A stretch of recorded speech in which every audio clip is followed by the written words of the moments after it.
Assalamualaikum warahmatullahi wabarakatuh. Perkenalkan, nama saya Sri Ayu Anwar. Jurusan saya pendidikan. Di sini saya akan menjelaskan sedikit terkait filologi. Pengantar filologi. Filologi berasal dari bahasa Yunani philos yang berarti yang tercinta, sedangkan logos berarti ilmu. Filologi adalah investigasi ilmiah atau teks-teks tertulis tangan dengan menelusuri sumbernya, keabsahan teksnya, karakteristiknya, serta sejarah lahir dan penyebarannya. Tradisi filologi di dunia barat dan timur tengah. Ilmu filologi Yunani lama merupakan ilmu penting yang menyajikan kebudayaan Yunani lama yang tetap berperan dalam memperluas dan memperdalam pengetahuan mengenai sumber dari segi ilmu pengetahuan. Namun, tidak hanya berpengaruh di dunia barat, tetapi juga di kawasan Timur Tengah, Asia, dan kawasan Nusantara. Masa awal filologi.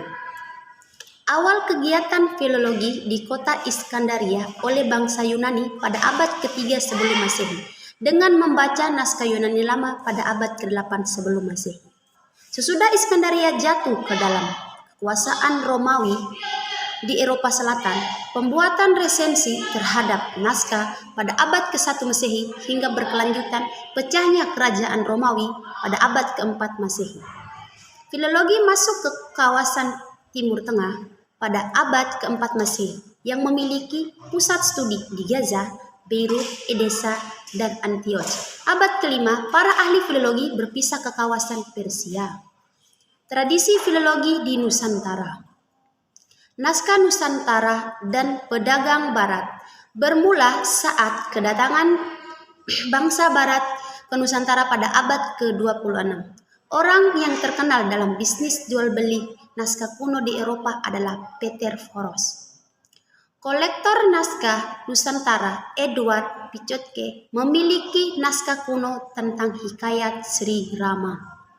Pada zaman VOC, usaha mengkaji naskah hanya terbatas pada bahasa Melayu. Telaah naskah Nusantara oleh penginjil.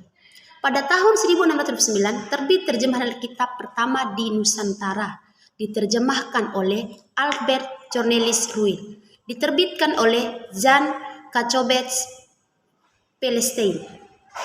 Naskah-naskah suntingan. Yang pertama, Ramayana Kakawin, disunting oleh Haker dari bahasa Jawa ke huruf Latin.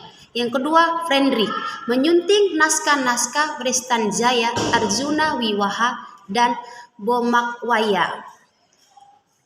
Risalah Filologi Jalur Sutra 3M, Malaka, Maliku, Maluku.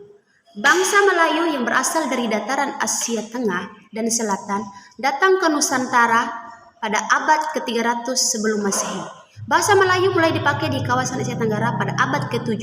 Bukti yang menyatakan itu ialah dengan ditemukannya prasasti di Kedukan Bukit Barangka tahun 683 Masehi di Palembang. Nusantara. Nusantara berasal dari ucapan Mahapati Gajah Mada dalam Sumpah Palapa pada tahun 1334 Masehi, Jawa. Perkembangan selanjutnya, kata Jawi dinisbahkan kepada orang Melayu Nusantara atau Asia Tenggara, seperti C. Abdul Somad Al-Jawi Al-Palembani di Palembang. Kodikologi. Kodikologi berasal dari bahasa Latin codex yang bermakna naskah.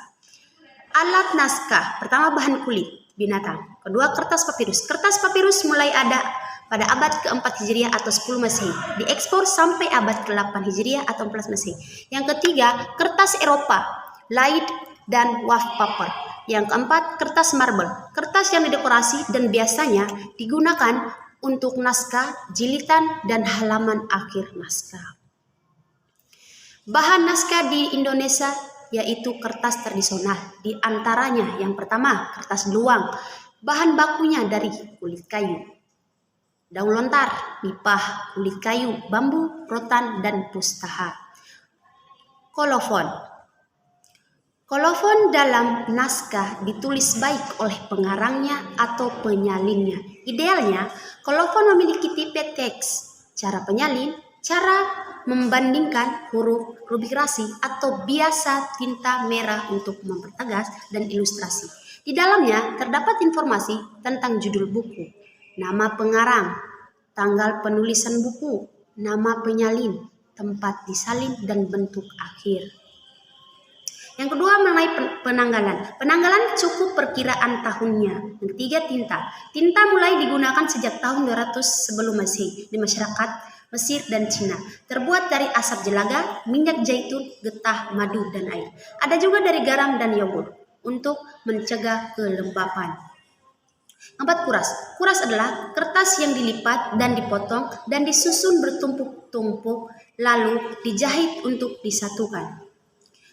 Yang berikutnya kata alihan, sampul dan jilid, gambar. Gambar dalam naskah terdapat iluminasi, yaitu hiasan yang terdapat pada halaman sampul awal dan akhir. Paleografi. Paleografi adalah ilmu yang meneliti perkembangan bentuk tulisan atau tulisan kuno. Secara terminologi, paleografi adalah kajian-kajian tentang tulisan-tulisan kuno, termasuk ilmu membaca, menentukan waktu atau tahun, dan menganalisis tulisan-tulisan kuno yang ditulis di atas papirus. Bahan, tanah liat, tembikar, kayu perkamen atau velum, kertas, daun lontar, daun nipah, duluang, pustaha, logam, dan batu. Teknik penelitian. Yang pertama, penentuan teks. Yang kedua, inventarisasi naskah. Dibagi menjadi dua. Yang pertama, katalog online. Yang kedua, katalog Perpusnas RI. Yang ketiga, deskripsi naskah. Keempat, pengelompokan naskah dan perbandingan teks. Yang pertama, kegiatan para pengelompokan juga dapat dikerjakan dengan mengadakan kritik teks. Yang pertama, kritik eksternal. Mengetahui keabsahan naskah, jenis tulisan, kualitas kertas, latar belakang penulis, mengetahui waktu dan tempat penulisan. 2. Kritik internal. Isi naskah, tujuan penulis, sebagaimana yang dipahami dari teks, dan informasi yang mendukung keabsahan teks. Kemudian, tahapan perbandingan teks dilakukan untuk mengetahui apakah ada perbedaan bacaan. Cara untuk melakukan perbandingan teks. Yang pertama, perbandingan kata demi kata untuk membetulkan kata-kata yang salah. Kedua, perbandingan susunan kalimat atau gaya bahasa. Ketiga, perbandingan isi cerita, yaitu uraian teks untuk mendapatkan naskah yang sisanya lengkap dan tidak menyimpang. Yang berikutnya, sebab-sebab penyimpangan teks. Yang pertama, menyalin dengan membetulkan. Kedua, menyalin dengan menggunakan bahasa sendiri. Yang ketiga, menyalin dengan menambah unsur-unsur atau bagian cerita baru. Keempat, menyalin cerita dari tuturan lisan atau sumber yang berbeda. Yang berikutnya, cara untuk melakukan perbandingan teks. Yang pertama, perbandingan kata demi kata untuk membetulkan kata-kata yang salah. Yang kedua, perbandingan susunan kalimat atau gaya bahasa. Yang ketiga, perbandingan isi cerita yaitu uraian teks untuk mendapatkan naskah yang sisanya lengkap dan tidak menyimpang. Yang berikutnya, kriteria penentuan naskah. Yang pertama, isinya lengkap dan tidak menyimpang. Kedua, tulisannya jelas dan mudah dibaca. Ketiga, keadaan naskah masih baik dan utuh. Keempat, sesuai dengan sumber dan fakta. Yang kelima, bahasanya lancar dan mudah dipahami. Keenam, umur naskah lebih tua meskipun tidak harus tertua. Ketujuh, menggambarkan apa yang diinginkan pengarang. Yang kelima, menyunting naskah. Keenam, terjemahan teks. Yang ketujuh, analisis isi.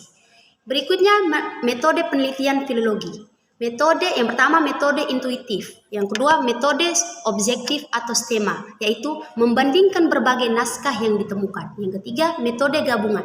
Menyalin kembali teks dari beberapa naskah digabungkan menjadi teks yang baru. Yang keempat, metode landasan. Metode ini diterapkan apabila tafsiran naskah yang unggul kualitasnya dibandingkan naskah-naskah yang lain. Yang kelima, metode analisis struktur. Yang keenam, metode naskah tunggal. Apabila peneliti hanya menemukan satu naskah saja, maka terdapat dua pilihan. Yang pertama, edisi diplomatik, yaitu mereproduksi teks sebagaimana adanya. Yang kedua, edisi standar, yaitu usaha perbaikan dan meluruskan teks sehingga terhindar dari berbagai kesalahan dan penyimpangan ketika proses penulisan. Mungkin hanya ini saja yang dapat saya sampaikan. Kurang dan lebihnya saya mohon maaf. Saya akhiri. Wassalamualaikum warahmatullahi wabarakatuh.